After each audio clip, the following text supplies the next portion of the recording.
दक्ष police news, पहिले खाकी मग बाकी। मनमाड नगर परिषदेच्या सर्वसाधारण सभेत शहरातील मालमत्ता करात वाढ करण्याचा महत्त्वाचा निर्णय घेण्यात आला आहे। निवासी मालमत्तांवर 15% तर व्यावसायिक तसंच औद्योगिक मालमत्तांवर 20% करवाढ करण्याच्या प्रस्तावाला मंजुरी देण्यात आली।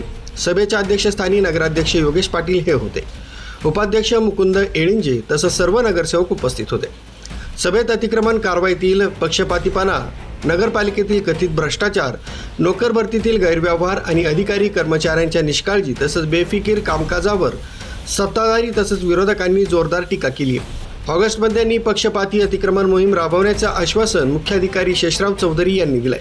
याशिवाय शहरातील विविध विकास कामांना मंजुरी, मटन मार्केटमधील हॉलला माजी राष्ट्रपती डॉक्टर APJ अब्दुल कलाम यांचं नाव देणं, नवीन व्यापारी संकुल उभारणं आणि इतर 23 ठरावांना हिरवा कंदील देण्यात आलाय। न्यूज ब्युरो, दक्ष पोलीस न्यूज, मनमाड।